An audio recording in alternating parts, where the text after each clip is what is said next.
यह कहानी है बिहार के सुंदरपुर गांव की है। गांव अपने नाम की तरह ही बहुत ही सुंदर था, लेकिन सुंदरपुर मशहूर था अपने खाने पीने के लिए, क्योंकि यहाँ अलग अलग खाने पाने की सारी चीजें मिलती थी। दूर दूर से लोग यहाँ पर आकर अलग अलग खाने का स्वाद लिया करते थे। इस गांव में दो भाई राहुल और शब अपना मटन बिरयानी बहुत ही कम दाम में बेचा करते थे। उनके मटन बिरयानी बहुत ही फेमस थी। एक दिन एक बस स्टैंड पर एक बस रुकी, जिससे एक अश्वनी नाम का आदमी उतरता है।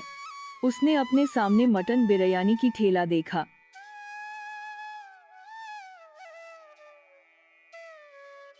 बहुत भूख लग रही है। सामने से मटन बिरयानी की बहुत अच्छी खुशबू आ रही है। इस ठेले पर कितनी भीड़ है। चलो इसका मटन बिरयानी कितना स्वादिष्ट है देख कर आता हूँ। अब ग्राहक अश्विनी, राहुल और हर्षब के मटन बिरयानी के ठेले पर जाता है। वहाँ कुछ लोग मटन बिरयानी का स्वाद ले रहे थे। अरे भाई, मटन बिरयानी की खुशबू तो बहुत अच्छी आ रही है। जरा एक प्लेट लगाना तो। कैसी लगती है? आपके मटन बिरयानी खाकर देखता हूँ। तभी वहाँ खड़ा एक ग्राहक कहता है, तुम लगता है इस गांव में पहली बार यहाँ मटन बिरयानी खाने आए हो। यहाँ की मटन बिरयानी खाने के लिए सुंदरपुर क्या मधुबनी से भी लोग आते हैं। तभी राहुल उस ग्राहक को मटन बिरयानी दे देता है। ग्राहक मटन बिरयानी का एक कौर लेते ही तारीफ करते नहीं थकता। अरे वो जैसा सुना था भाई, इस गांव में वैसा ही स्वाद मिलता है। उसके बाद वह आदमी अपना मटन बिरयानी खाकर वहां से चला। उनके ठेले के पास में ही एक सहदेव नाम का आदमी अपना चाउमीन लगाया करता था। न जाने इन दोनों की मटन बिरयानी में ऐसा कौन सा जादू है जो इसने ग्राहक दिन में गरजते घंटों के जैसे बढ़ते ही जाते हैं।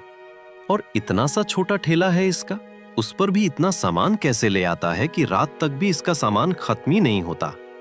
न जाने क्या राज है। जो भी हो, मुझे पता न लगाना ही होगा। अरे अगर हर कोई मटन बिरयानी खाता रहेगा तो हम जैसे फास्ट फूड वालों का तो जीवन बर्बाद ही हो जाएगा। अरे आज ये ऋषभ को इतनी देर क्यों हो रही है? दुकान पर ग्राहकों जब भीड़ बढ़ती जा रही है और ये पता नहीं कहाँ चला गया। अकेले सब कैसे संभालूं? राहुल इतना बोल ही रहा था कि तभी शब चलते हुए आता है। क्या हुआ राहुल भाई, ऐसे हाल बेहाल क्यों है तुम्हारा? होना क्या है भाई, दुकान पर इतनी भीड़ है और तू पता नहीं कहाँ चला गया था। अरे मेरा जाना जरूरी था, तू जानता है ना। अगर नहीं जाता तो फिर हमारे बिरयानी की बिक्री कैसे होती। ठीक है भाई, अगली बार से थोड़ा जल्दी आना। पोटली लाया है ना, जल्दी से मुझे दे। राहुल जल्दी से पोटली लेकर उसमें से कुछ अपना मटन बिरयानी में मिला देता है। अरे भाई, तुम दोनों 50 रुपए इतनी सस्ती बिरयानी कैसे देते हो? दूसरे लोग तो 100 की बिरयानी भेजते हैं। भाई हम तो चाहते हैं बस सबको अच्छे से भरपेट खाना मिल जाए। पैसे का क्या है, वो तो कल भी काम लेंगे। कश्यप और राहुल दिल के बहुत अच्छे थे। वह गरीबों को मुफ्त में ही खाना खिला दिया करते थे। वक्त गुजरता जाता है।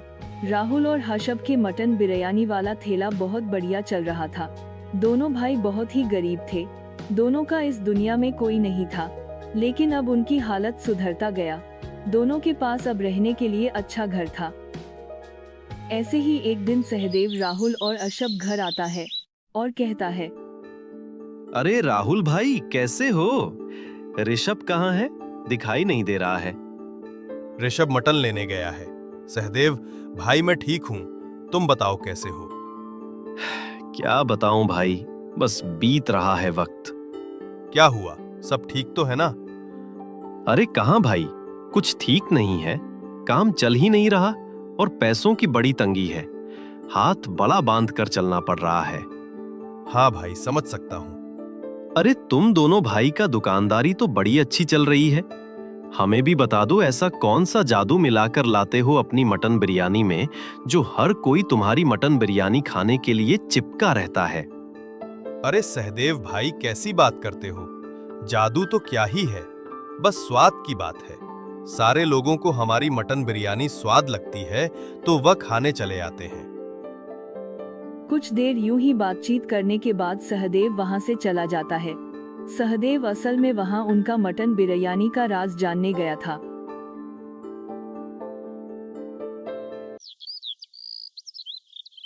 ऐसे ही एक दिन जब राहुल मटन बिरयानी का ठेला संभाल रहा होता है तो सहदेव उस पर नजर बना रखता है और वह देखता है।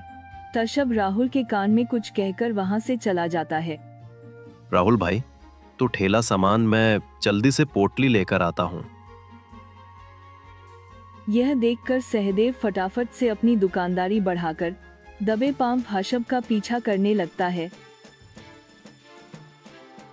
हाशब जंगल के रास्ते को पार करता हुआ ऊंची पहाड़ी के पास पहुंच जाता है और पहाड़ी के ऊपर बनी एक गुफा के अंदर जाता है। कुछ देर बाद हाथों में एक छोटी सी पोटली लिए वापस लौट आता है और हमेशा की तरह वह पोटली लाकर राहुल को देता है और राहुल उसे मटन बिरयानी में मिला देती है। और यह सब देखकर सहदेव खुद से कहता है, जरूर जादू इस पुड़िया में है, तभी तो लोगों के दिल और जुबान पर इस राहुल और ऋषभ के मटन बिरयानी स्वाद लगा हुआ है।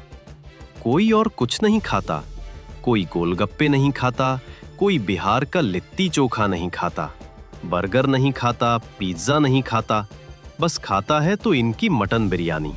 इस सारे जादू का राज उस गुफा में ही छुपा है। मैं भी कल उस गुफा में जाऊंगा और सारी बातों का पता लगा लूंगा और फिर मैं इन दोनों को पीछे छोड़कर अपनी दुकानदारी खूब आगे बढ़ाऊंगा। अगले दिन सुबह सुबह सहदेव उसी गुफा में जाता है। सहदेव गुफा के अंदर देखता है कि गुफा में चारों तरफ अंधेरा था और एक पुराने पड़े सिलबट्टे के सिवा कुछ भी नहीं था। अरे ये क्या नर्क है? पता नहीं वो ऋषभ का बच्चा यहाँ क्या करने आता है। और मैंने अपनी आंखों से देखा था उसके हाथ में कोई पुड़िया भी थी। समझ नहीं आता उसे किसने दी। यहाँ तो अंदर कोई भी नहीं है।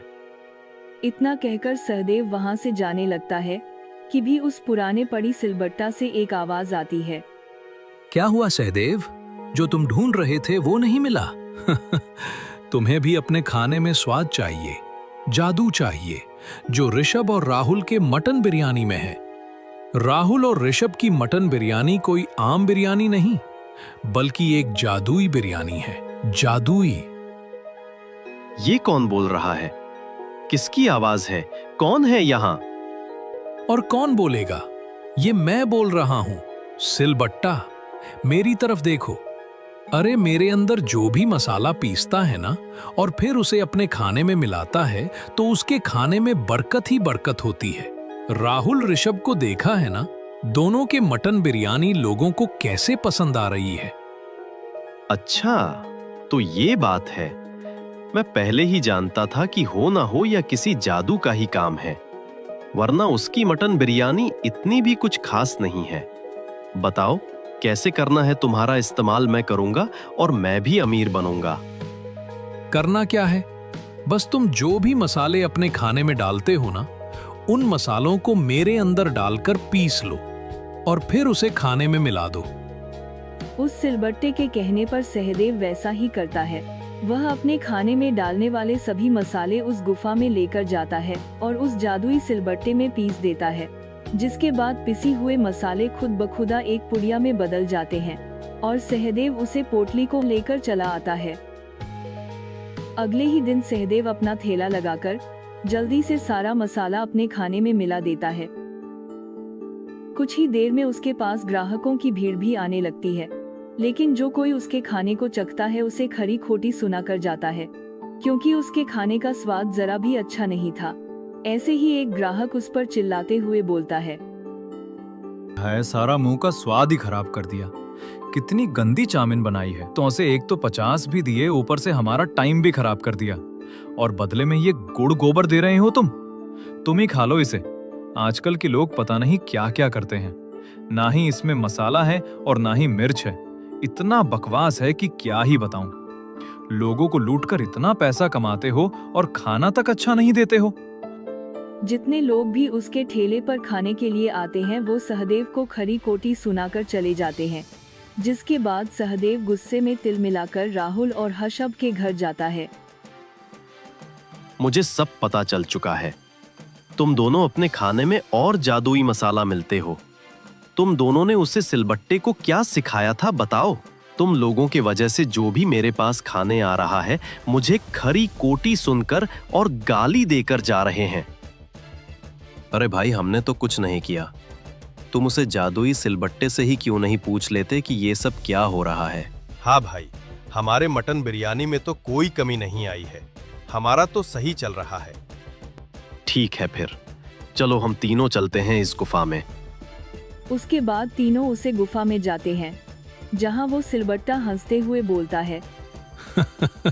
हाँ हाँ, क्या हुआ सहदेव? तेरे ग्राहकों ने तुझे बुरा भला सुनाना शुरू कर दिया क्या? तू लालची है, कपटी है और दुष्ट इंसान भी है। तेरे साथ तो यही होना चाहिए। जो तू राहुल और ऋषभ का काम बंद करवाना चाहता था, इसलिए तुझे तेरे कर्मों का बुरा फल दिया है मैंने। तू जानता भी है, ये दोनों भाई अपने कमाए हुए पैसे से जो भी गरीब आता है उसकी मदद करते हैं और उनको मुफ्त में खाना भी खिलते हैं। और तू अपनी दुकान पर आने वाले ग्राहकों को लूटता है और उन्हें गंदा सामान खिलाता है। तुझे क्या लगता है कि हमें कुछ पता नहीं चलेगा? हमें सब पता है। ये जादू है, जादू। जादू जो संवार सकता है वो बिगाड़ भी सकता है। राहुल ऋषभ की मटन बिरयानी जादू ई है, क्योंकि वो जादू मेरा है। क्योंकि ये दोनों अच्छे हैं और तू बुरा है, बुरा। इतना कहकर सिलबट्टा अपने आप ही गायब हो जाता है, जिसके बाद सहदेव हाथ मलता हुआ गुस्से में उस गुफा से चला जाता है। दोनों भाई की दुकानदारी और अच्छे से चलने लगती है। हर दिन उसकी दुकान पर ग्राहकों की भीड़ बढ़ती जाती है। अब तो बिना जादुई मसाला डाले भी राहुल और ऋषभ की मटन बिरयानी लोगों के मन में और जुबान पर अपना स्वाद चढ़ा देती है। दोनों भाई पूरे बिहार में फेमस हो चुके थे। हमारे अगले वीडियो में सहदेव छत्तीसगढ़ से, राहुल बिहार से, अश्वप भट्ट और अश्विनी से कमेंट किया था, तो उनका नाम इस वीडियो में इस्तेमाल किया है। अगर आप चाहते हैं कि आपका नाम भी अगले वीडियो में इस्तेमाल हो, कृपया करके अपना नाम कमेंट में ज़रूर टाइप करना। और वीडियो अच्छा लगा तो वीडियो को लाइक करके चैनल को सब्सक्राइब ज़रूर कर देना।